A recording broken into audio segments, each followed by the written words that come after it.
What do you believe right now that's making you feel this way? And when you analyse it, you realise how irrational you can be at times. Every single one of our major customers and minor customers all shut their doors overnight. It's not sales per se, but the outcome of it is because people get to know you, they get to see you. But, what's the culture like at the business? What do we stand for, the values? I've got to tick that box on my personal development programme I don't really want to be here. Scaling up a business isn't easy. If it were, we wouldn't have less than 4% of businesses scaling beyond 10 employees or around £1 million turnover level, and less than 1% beyond 50 employees.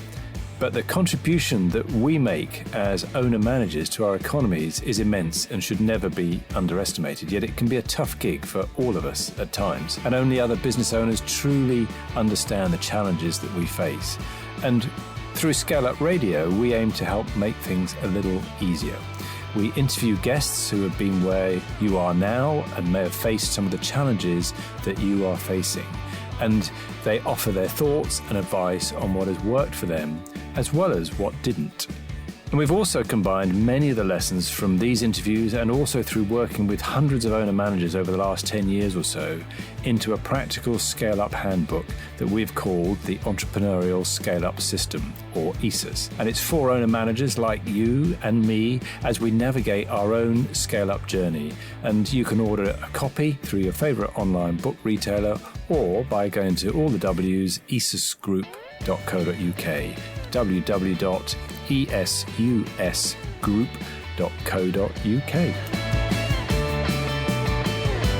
Hello, I'm Granger Forson. www.bizsmart-gloucestershire.co.uk or find me on LinkedIn. This time on ScaleUp Radio, I speak with Pete Eastwood, joint owner of The Boys Who Sew.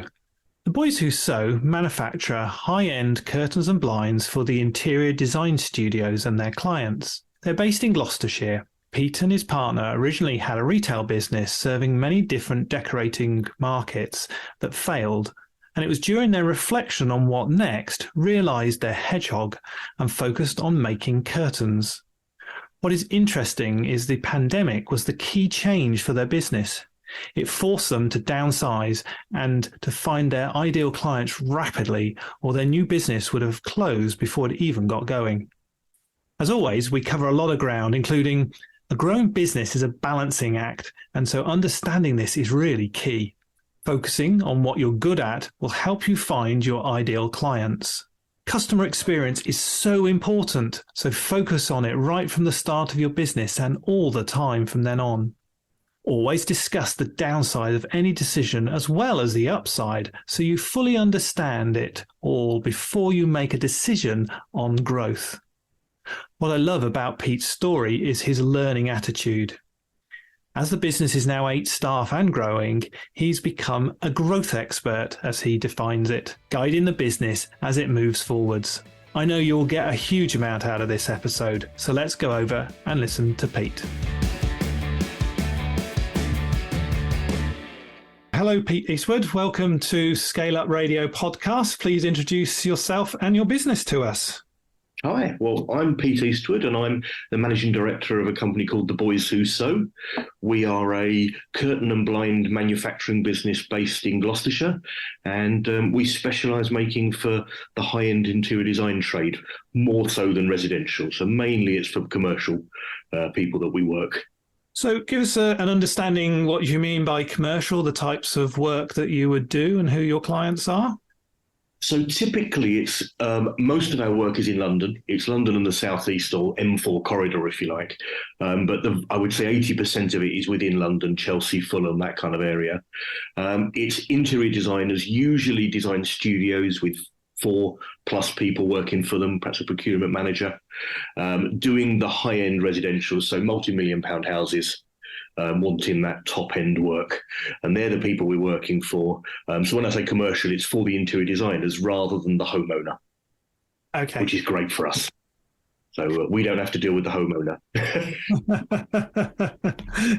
So they're doing a contract as such in a home or a building, and then you're contracted to them in terms of doing those elements that curtains and blinds. Okay, yeah, probably. And they can be doing complete refurbishments of houses. Architects can be involved, or it can be they just want some curtains. But the key thing is it's via the interior designers.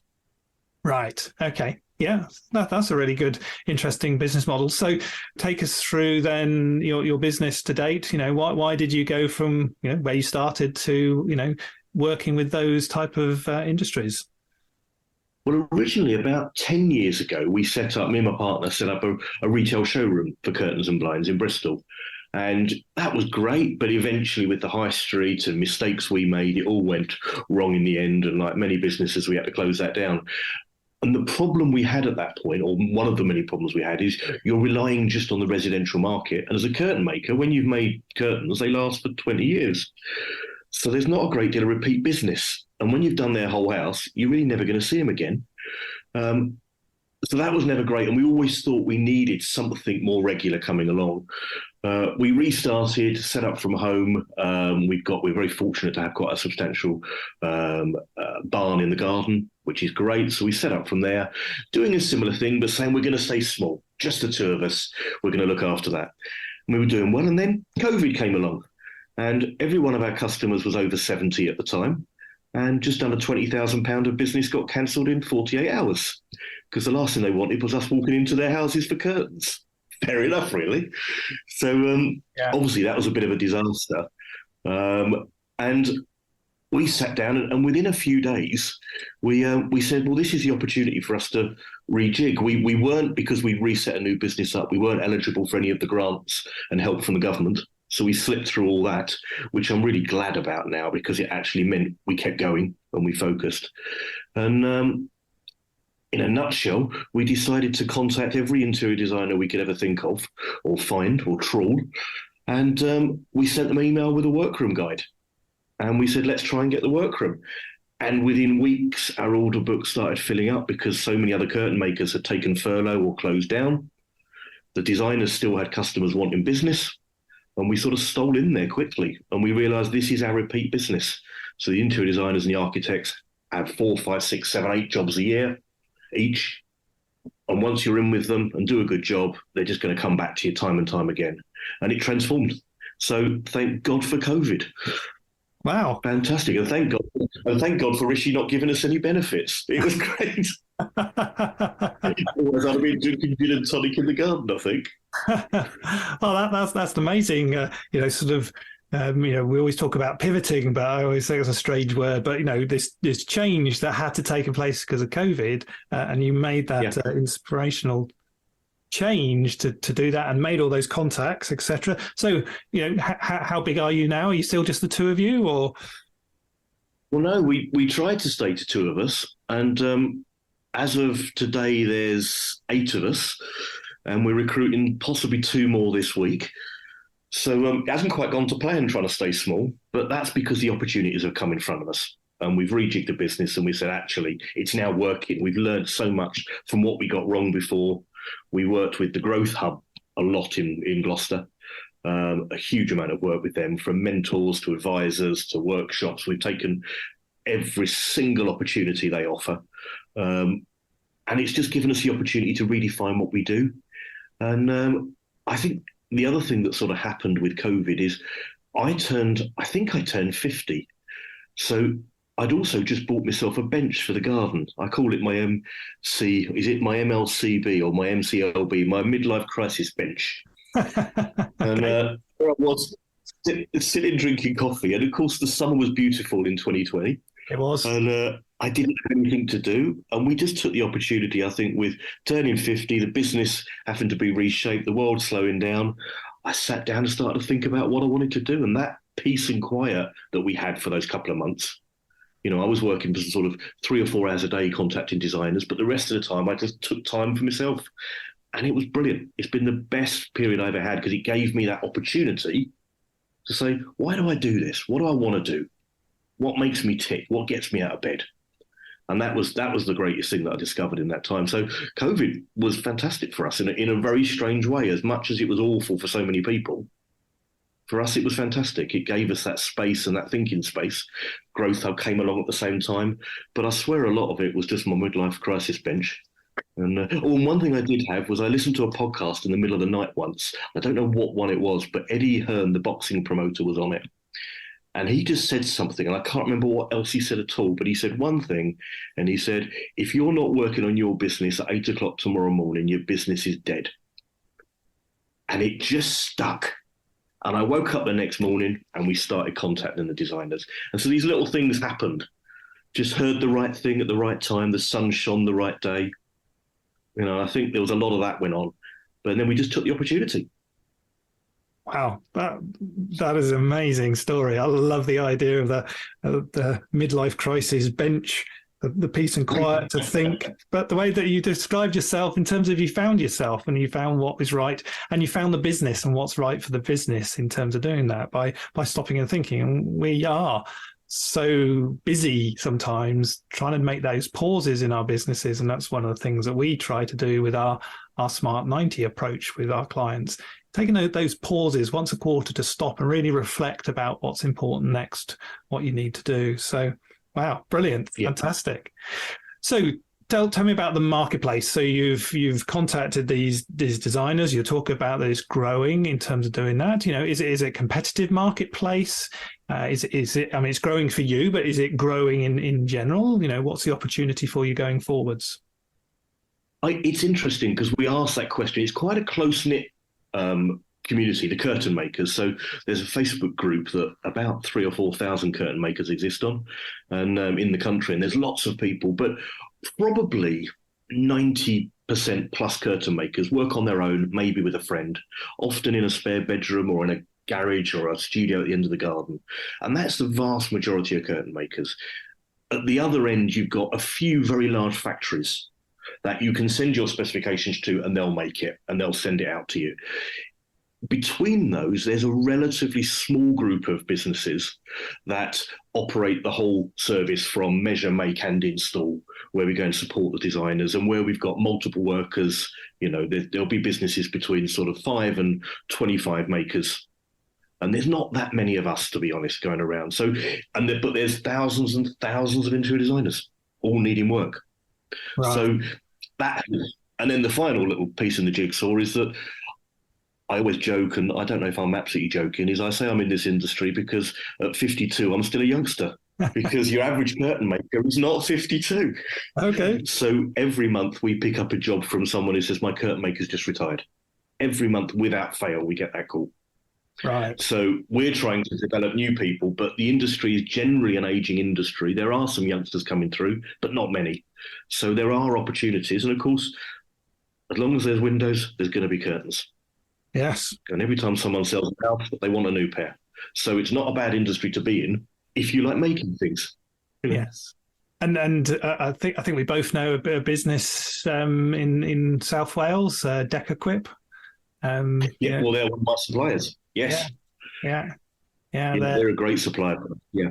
They're part of the 2-second lean journey, which I'm passionate about and do in terms of doing stuff. But they've recently stopped doing their curtains. So you talk about, you know, the industry's reducing in terms of the number of people making. At the same time, you're increasing. So yeah, fantastic opportunity there. Yeah, and actually, very, very fortunately, the guys there are recommending us out. So as a supplier of their roller blinds and the hard blinds, they're now recommending us for what we do. So, you know, we buy from them and they're sending clients to us. So it works great. It's a nice setup. So you talked about you're in the retail showroom, sort of 10 years in terms of doing that. Why did you start with why curtains and blinds, etc.? Where did all that come from in the first place? Well, my partner was always started as an interior designer, and then he's got a very interesting story where he was doing another hotel, and this hotel and every room was different, and he had a very dramatic creative block. You know, you can imagine how dramatic he could be being an interior designer, and he went and saw his curtain maker in distress and said, I can't do this anymore. Can't possibly do any more design. It's too complicated. And she said to him, Ryan, why don't you come and work for me for a week and I'll show you why you can't have 3 pairs of huge curtains tomorrow. Because he was the worst customer a curtain maker ever had. He was our perfect disaster customer. So he went just to have some fun for a week, and he stayed for 3 years. And he discovered his passion was fabric, and he said, "This is what I love doing." And she was a third generation traditional curtain maker, so he learned from her. And then when we moved in together, he came in and he started working, and he said, "I'm going to start making a few things from the kitchen table," and that started to grow. And I was in a job traveling around the country. I've had a very varied background, but at the time I was sort of management consultancy with leisure centres. It takes far too long to explain my journey, how I've got here.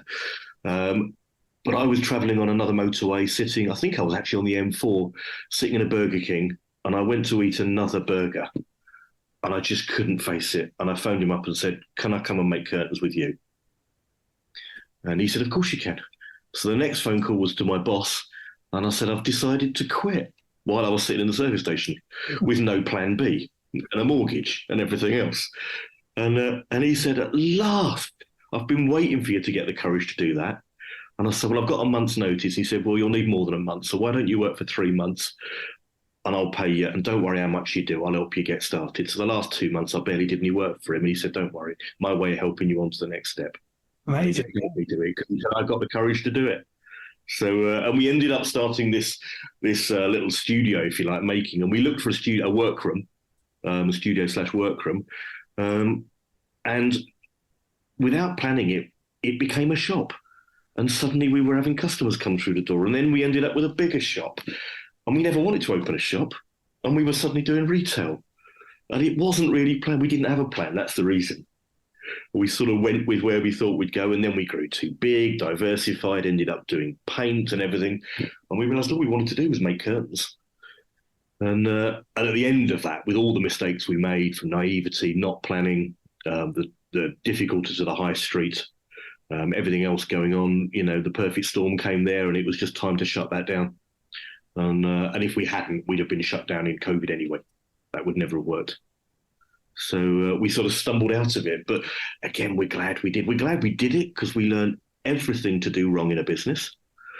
I could write the book on what not to do. I couldn't write the book on what to do. I could fill up chapters of what not to do. And had the opportunity to reinvent it, which was great. And that's what we've done now.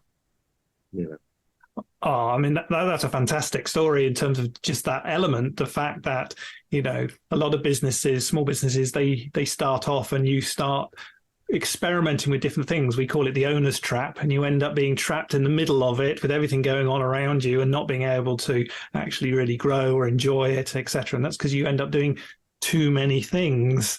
Exactly that. And you've just described exactly what we talk about, which is the owner's trap. So, and we ask clients that get stuck in that to just look at what you're really passionate about. We call it the hedgehog, finding that thing you're really passionate about, thing that makes you money, and a thing that your client will actually pay for. And those intersections is the products or the services that you're hedgehog. And you found that. You already knew it, but you found that, and now you've focused on it. And the business is now growing based on that. So that was a brilliant example. Thank you so much for that. That's awesome. I think the other thing that happens for many businesses in sort of my limited experience is when you're a startup, you're forced to write these business plans for startup growth funds, etc.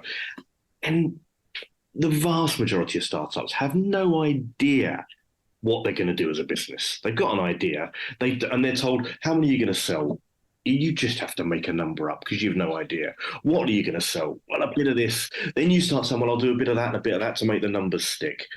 And it doesn't work. And I think that process of the way startups are encouraged and funded encourages them to just make it up. When we set the second business up, we could then go, right, I know how this works now. I know how many inquiries I can generate. I know what my conversion rates can be. And suddenly you can write a meaningful business plan. Yeah. And I think a lot of startups suffer from being told they've got to do it. And my advice, which is a bit controversial, is when I've met a few people doing startups, I've said, don't write a plan for a year. Just go for it. Try stuff. Don't go broke. And after you've learned something, then write your plan. Because there's no point writing this thing at that point. It's just rubbish. There are some people who can. But the vast majority, I think, is a waste of time. Yeah, no, I don't disagree with that. And actually, the most important place is the marketplace. The marketplace will either buy your products or services, or it won't. You don't know when you're building a plan actually what you're going to do. You don't know who will actually buy it. You think you know, but until you go out there, until you do it exactly, that's the real learning point, is the marketplace. So brilliant. Well, we've got lots of interesting things about what not to do. And some ideas, and anything you'd like to share in terms of your great big book of not what to do. So starting off with a business plan, any other thoughts? Well, the numbers, failing to look at the numbers. We work in a handmade business. We're all about manufacturing. We work with creative people. But the longer this business goes on, the more I'm learning. You want all that. You want to have context, but you've got to have numbers. And it's interesting.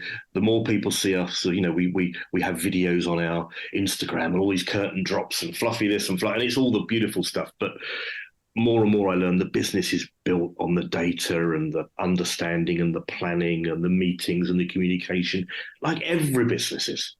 It looks like that on the outside, but underneath it all's an engine. And I think that's the thing. I think is people don't look at the numbers early enough, or don't think what numbers they need to know for their business. We've played catch up on that. We've got there, or we're getting there. I think that's a big thing. And the other one I'd say on that is we've only recently been working on our customer experience.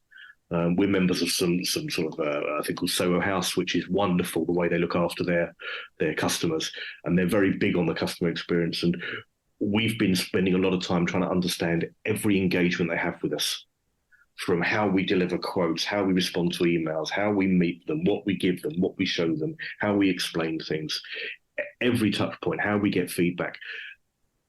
Because it's so easy to think, I just make curtains. But curtains is just that big of our business. It's a tiny part of it. Everything else is the main part of the business. And I think if I could go back now 3 years, I'd have written that customer experience, or tried to understand it, at least draft it on day one. What is it our customers want to experience at every step through? And then build your business around that. And we're trying to do that now. And it's hard, but it's amazing what you pick up. You start to think, that's not very good. Oh, look at the way I quote. If people keep asking us the same question, why don't we reformat it then? So it makes more sense. Why don't we send a cover and email and explain what that bit means if that's a problem? I think that's what helps. It's those details. And we didn't used to do that. And I think, your customer experience, and every business has a customer experience. It's not just restaurants and hotels. Every single business has it. There are a couple of things I do. Brilliant. Which covers quite a lot. Yeah, I was just writing that down. Every business has a customer experience. Yeah, I would totally agree with that. And how you develop that and take that forwards, but also improve it over time. You're always going to be developing it and learning from it and making it better. And the numbers will help you do that in terms of doing that. So, yeah, fantastic. The other thing we're about to do on that, we've spoken to one of our larger customers, and we're just discussing with them whether they're going to let me spend a day with them. And I want to sit at their desk and understand their business and their pressure points and what causes them stress. And if saying to them, I can get back to you by Friday with that quote, is that stressful? Do they need it by Wednesday? Or is that not a problem if I communicate and say, could I do it by Monday? Learn what matters. And the only way to do that really is to get out your own business and get into theirs. And the people I've spoken to 2 companies, but one particular, and they've actually welcomed the opportunity and thought, what a forward-thinking thing to do. It's almost been quite a good sales pitch. It wasn't why I did it, but it's given us credibility. Wow. Yeah, that's fantastic. I love that. Yeah. That's such an important thing to do. Yeah. And to come up with that idea and go off and do it. Brilliant. Yeah. I look forward to maybe getting your feedback when you've done that to see what you've learned. I'm intrigued. Yeah, I'm just far too nosy. Yeah. And I'm really intrigued to see what you learn. So yeah. Me too.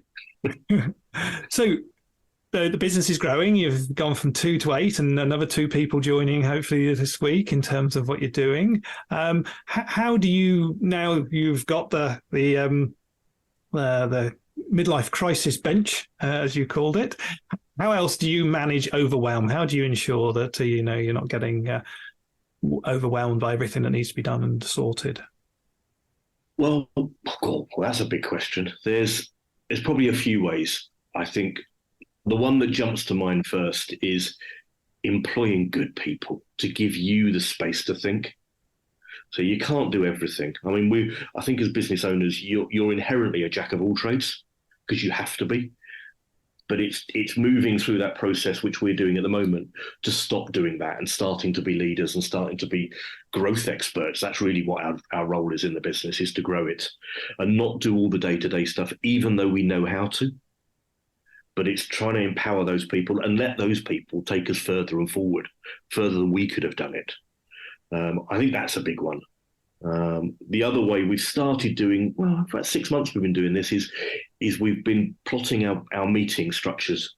And we've got that dreaded thing where we're having more meetings, which terrifies me because I used to work for a local council. So if you want to know about going to meetings, I could write you a book on that as well. But we're having very focused meetings. So we're trying to say that's what it's for, that's who comes, that's what we're talking about, and we will not talk about anything else outside that agenda, so that we can do them in 20 minutes or 30 minutes. And as part of that, Ryan and I have identified that we now have a monthly directors meeting, and we do that after work. And we get a coffee out, everyone's gone home, and we stay in the office, don't get distracted by dinner or anything else, and we talk about the business there, and we do it outside the office hours to give us that quieter space to think and plan forward. And I think for us, that's the sort of thing we've been working on a lot. But the recruitment, I mean, I think every business, recruiting good people, it's the biggest challenge and it's the biggest opportunity if you get it right. How have you managed to do that? At the moment, we're getting quite lucky because we've been advertising and people have been turning up with skills, which we've been remarkably surprised at because we weren't expecting it. So, and a few other businesses we work with and similar businesses have said the same thing. So none of us have quite figured out why we're suddenly getting applicants with skills coming because we didn't used to. No, we don't know the answer, but at the moment they're coming. One thing we're working through at the moment, which I think I'm finding quite, if you like, intellectually interesting, is the difference between planning sensibly and growing with control and getting the right people, because the right people rarely come at the right time for the business. So I think we're going through a process where we're just at the moment, we're probably slightly over recruiting because we've got the right people knocking on the door. But we're trying to balance that with over-recruiting too much and putting stress on cash flow and everything else in the business. So there's that kind of, you know, some people would say, get the maths, do the numbers. When you need to recruit them at that point. And there's other people that say, just find the best people and don't worry about it. And finding that path between the two and saying, okay, I'm not quite ready for those two people. I'm really ready for one, but you know what? That person's really good. And in a year's time, I'm going to want them. So how can I try and navigate that? Is it worth taking the hit now and building them through? And at the moment, I think we're okay, but it's a line we're going to cross plenty of times, I think. But it's balancing it, I think, and that for us is important. And that's that question about, you know, are you fully in control? No, you're never fully in control. You're hedging your bets. You're taking educated risk and decisions. And then at other times, you're being incredibly sensible and perhaps too balanced. And I think somewhere in between, you've got to find that sweet spot, and it changes every week. And I think as a leader of the business, that's probably the thing you add to a business more than anything. You're very good at it, and we'll find out if we are. But so far, so good. Wow, that's a really inspiring bit of thoughts for any business leader that you've just given there. This finding the balance between growth and hiring, managing the cash flow, etc., in terms of doing that. And I love that statement that you're never fully in control, and you've always got to live on that balance. So yeah, that's absolutely brilliant. A fantastic statement there. Thank you, Pete, for that. That's inspiring. So you talked about. You know, you have your leadership meetings now between you and your partner in the quiet time, which is important. So how do you make the decisions then on that balance point between what you're going to do? Do you have a way of doing that, or is it just a coffee moment? I think at the moment we're small enough and there's just the two of us making those decisions that it's very much conversation based. But as I mentioned before, we're getting better and better at the numbers. So we're trying to build in the data to make those decisions, but we're very conscious that you can't make it just on the data and you can't just make it on what you feel. It's got to be context. And I think that's the challenge, is you never know if you've made the right decision. All you can do is give it your best shot and be brutally honest about the upsides and the downsides. So if this goes wrong, what happens? If I get this, what's my way out? How do I back out of it? How do I not put things at risk? And if you're taking a gamble, be willing to take it, but do it being absolutely clear that you are gambling. Don't think, this is great. Think, oh, I'm taking a breath here. Know what you're doing. Be aware of it, because you can't not take risk, but you can do it foolishly, which is what we did in the last business, without really thinking, what's the downside? What happens if I've got all this stock and I can't sell it? What happens if staff are sick? What happens if, etc. You've got to be brutally honest with yourself. And I think that's something we're getting better at. And again, it's one of those things, you'll never be perfect. It's just, hopefully, as we get older, we'll just get more experienced at it and we'll learn some lessons and we'll say, we've done that 5 times and we've learned a bit about that. So It's like intuition. It's amazing how it gets better the more you learn, isn't it? Absolutely, yes. And that the important thing about planning is not the plan, it's the discussion around the plan. And I love your statement there, which is, you've got to discuss the downside as much as the upside. Yeah, and maybe that goes back to your original concept, your comment about, startup business planning. It's all positive, isn't it? No one actually talks about the negative in terms of doing that. The reality is you're going to take a gamble, but you've got to have that understanding of both ways that will happen in terms of business. So the other bit we always talk about, and you've mentioned it already, cash. So how do you manage with the cash or keep on top of the cash in a business? Well, one of my previous jobs, when I said I did management consultancy, I worked with data and databases. God knows how I got into that. I started off with a fine art degree and ended up making curtains. So where I ended up in spreadsheets, I don't know. And funny enough, now I spend half my time on spreadsheets. So that career I took in the middle is incredibly valuable to me, even though I don't want to be there. But the skills I learned. But we're a big adopter of technology, although we're a very traditional business. If you came in and saw the business, most people are quite surprised when they see just how much tech we're using.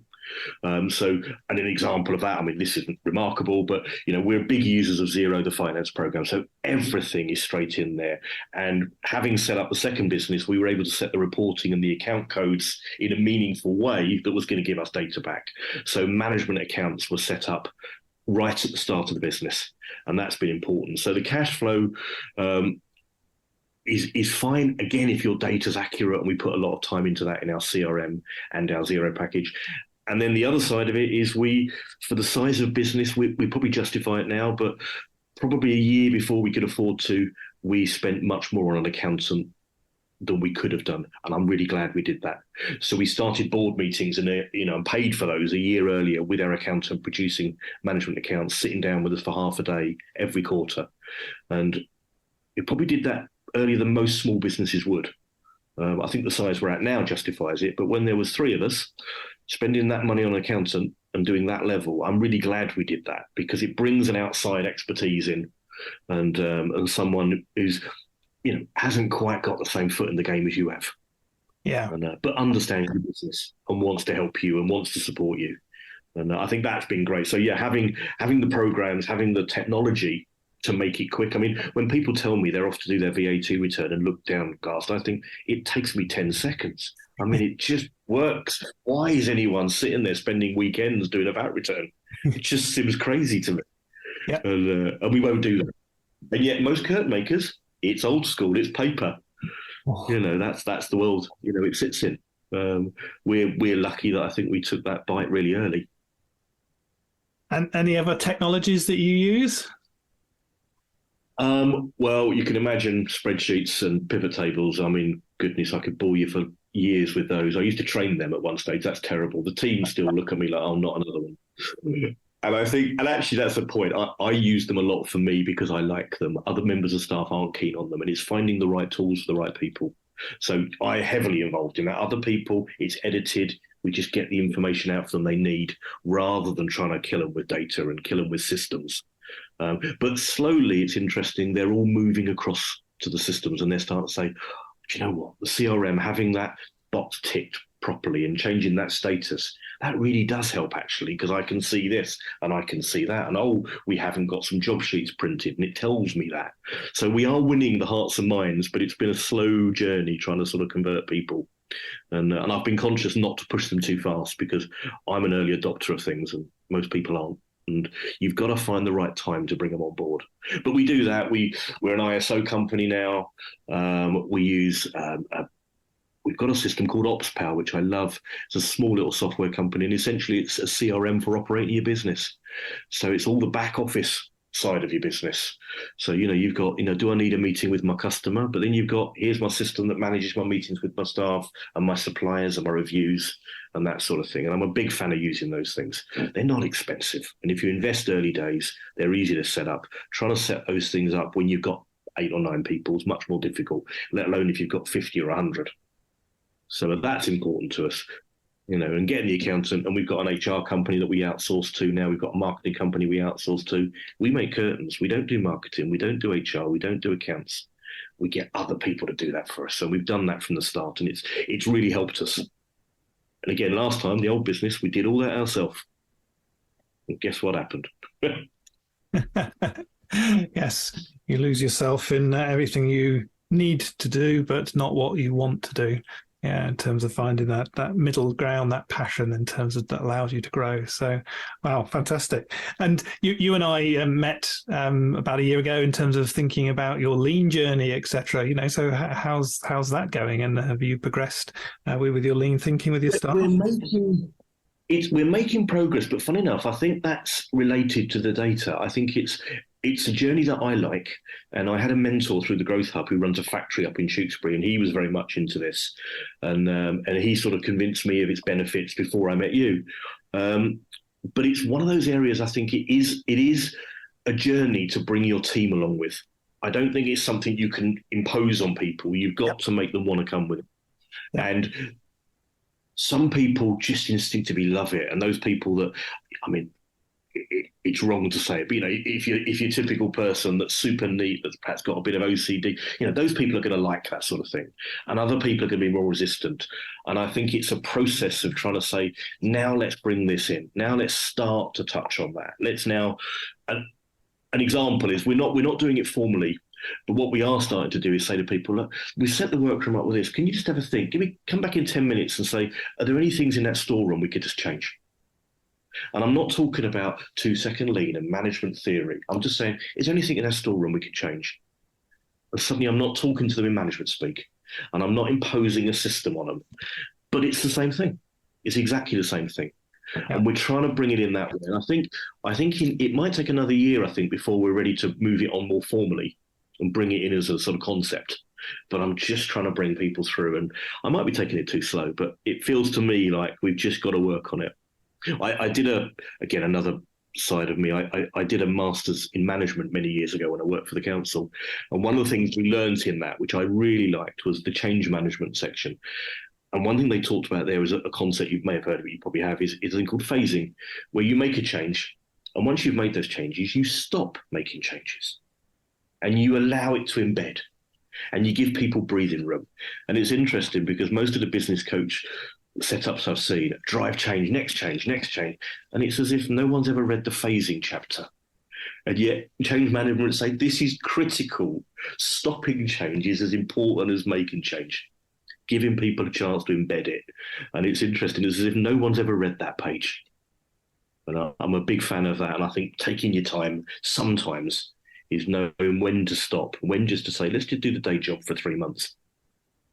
Brilliant. Wow, fantastic advice in terms of that. Very much so. So, what marketing strategies have been working for you? So you went out and started contacting them. Are you in terms of the designers? Is that what you still do, or have you started? Because you talked about you've now got a external marketing company. What works well for you? Well, when we went out and found those designers, I always talk it as our shoe leather phase, which is I sat at this computer at this table with the sun on my back, and I went to internet sites, found designers, Google places, and literally went through websites page by page until I found email addresses. And then I contacted them, which is just like, my father would have done as a salesman 50 years ago, walked up and down streets, knocked on doors. And that opened the doors for us. We then moved into a phase where we worked with this marketing company who have been great. They've been with us for 2.5 years now, and we're very happy with them. They've learned about us. And they moved us into the social media space, so Instagram, LinkedIn, everything else.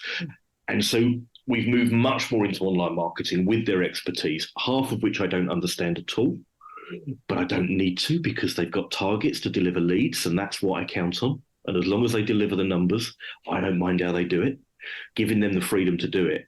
But interestingly, we're about to move back to shoe leather. We're going to keep that working, all the social media, but we're now setting up actually a telemarketing expert to come in to set meetings up with our key clients in London. And we're going back to sitting down, having a coffee in front of people face to face and having a conversation. So it's interesting. All the high tech in the middle, bookended at the start, and now as we want to ramp it up, old school, sit down, talk to people, contact them.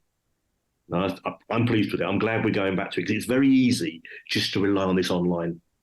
And I think that's a mistake.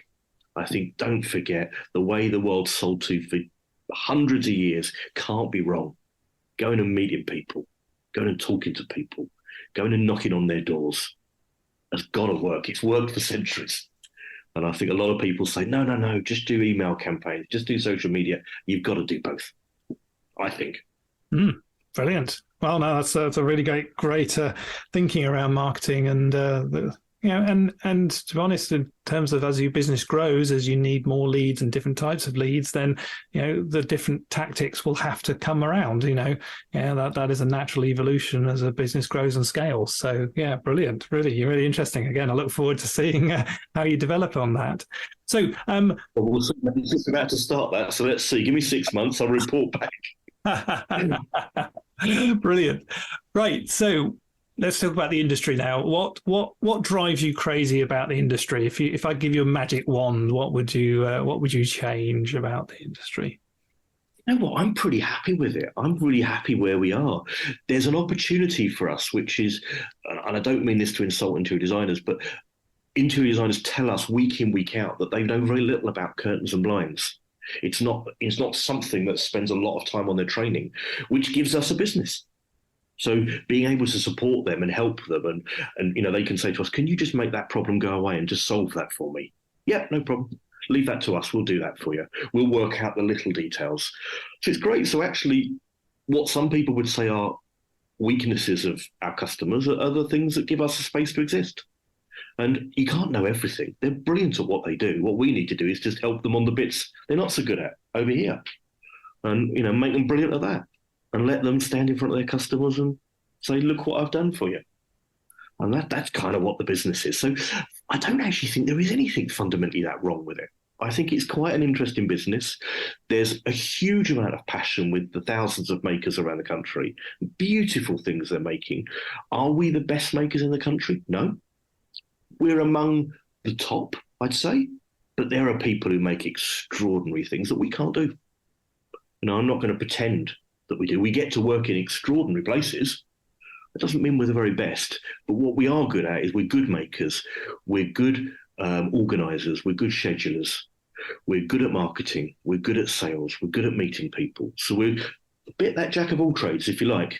I think we do that better than most. Are we the very best? No, I want to be though. Yeah, there it is. Yeah, the passion that drives you forwards to excellence in terms of doing that. So, Pete, what a fantastic conversation we've had. That's starting from the burger moment, I'm going to call that, when you decided that it was time for the big change, and doing that, to creating the first goes with your partner, building a shop, a boutique that turned into a shop that grew and then outgrew everything that you were trying to do, and lost your way in terms of doing that. The change that you then took place, the realization that actually you needed to design a business and build a business around that. I love your midlife crisis bench when COVID hit, that opportunity to really sit back and to focus, and how you've now focused on exactly what you're good at, being able to deliver that. And from that, you're growing a business bigger than you originally expected to do. So, it's a fantastic journey, and there's some awesome takeaways in this conversation. Thank you so much for that. So if we were to meet in 5 years' time, and you're looking back over the last 5 years, what's happened for you both professionally and personally for this to be an awesome 5 years? Well, that's interesting because our business plan that we have written is not a completely typical business plan. And I always struggle with the concept of vision. When you say vision, and someone said to me from the Growth Hub, said, write a newspaper article about you in 5 years' time. And that's what we did. So so I could send you our vision, and it's ridiculous because it sounds as if someone from the Times has said, these guys are amazing. But essentially, we want to be the go-to people in London. We want the people, the designers say, I want the boys who sew to make my curtains. We've got plans much longer, see if we can do things abroad.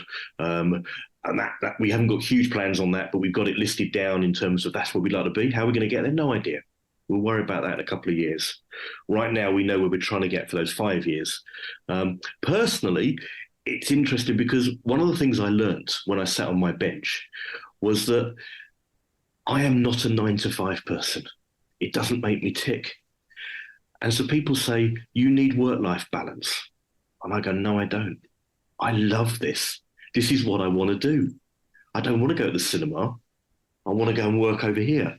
So right now I love the work. And so my work-life balance is work. And I know that's not the same for everybody, but I've never been a 9-to-5 person. I think as a kid, I always thought maybe the army was for me because I never understood why you'd start work and finish it. And then it was like, surely you're there all the time when you do something. I used to be in sports a lot, and it just consumed me when I was involved in it. And I love that. So I don't think this concept, everyone says you must have balance. Well, it's balance for you. It's not for anyone else. And at the moment, the balance is doing this, and we're just loving this journey, and it's great. And it's terrifying, and it's scary, and it's stressful, and there's nights when I don't sleep, but I wouldn't change it for the world. Brilliant. And in terms of maybe we should swap each other's newspaper articles, because I've done exactly the same, wrote my long-term vision by as newspaper articles. So, it's just one of the things we suggest to our clients is a way of really trying to think about that. So, Pete, thank you very much. We always finish off with a quick fire round. Okay, so first few things that comes to your head. Right, so if you were to go back to the younger you, what advice would you give yourself? Well, I wouldn't, because I wouldn't listen. I'd go and see the older me in 20 years and find out what he wants to know. I'm not interested in the 20-year-old. I want to meet the 70-year-old. Okay. What books would you recommend? Well, I actually made a note of those for our chat. I'm a big fan of the book, The E-Myth. I read quite a lot of business books, and that book just hit it for me. Nearly every page was brilliant. And there was a second one, which I really liked, which is not about how to run a business, but it's called The Ethical Capitalist. And I think that just puts down you can be very focused on a business and growth and money, but you can also do it properly, and they can live side by side. I love that book. They're the two business books. And then the non-business book, which affects it, is a lovely book by a guy called Johann Hari, which is quite heavy, but it's called Stolen Focus. And that's about all the things that are distracting us in life at the moment. And I'm finding that quite interesting how much that's informing the business. I mean, as a result of that, a few weeks ago, I turned every notification off on my phone, and my life has improved tenfold just by doing that. Brilliant. So there's 3 for you. Podcasts? Do you listen to any podcasts? Any you'd recommend? I do, but I listen to them to switch off. So I do have to switch off from the business. So it's a lot of it for me is boxing and sports and things like that. That's my time, sitting on my bench, put a podcast, but Louis Theroux, something like that, just to switch off and think about something that's not business. Okay. On your mobile phone, any apps that make a difference for you? Every time I take an app off my phone, my life gets better. That's what I'm discovering. So no, I think they're the bane of my life. No, I'll tell you what it is. My bank is Starling, and that is a brilliant app. And just seeing the money come in when it comes in, if I could just have that on my phone, I'd be happy. Brilliant. My favourite question of all, who's had the most influence on you as a business leader? It's me. Well, I'll go back to what I said right at the start. that one phrase from Eddie Hearn. If I ever meet him, I'm going to thank him and tell him he made our business. If you're not working on your business at 8 o'clock tomorrow morning, your business is dead. That was amazing, transformative, that one phrase. Awesome. Thank you. And finally, how can people get hold of you, Pete?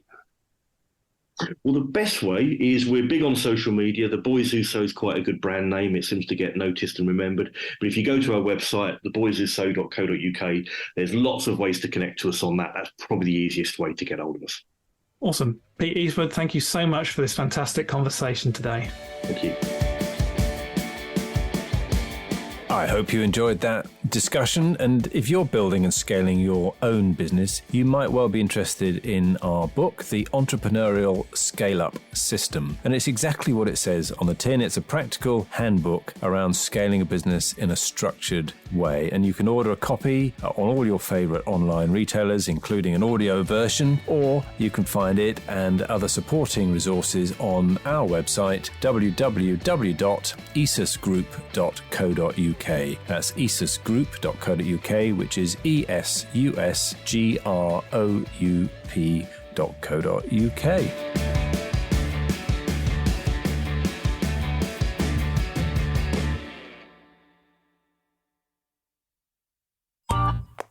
This has been a Monkey Pants Productions podcast.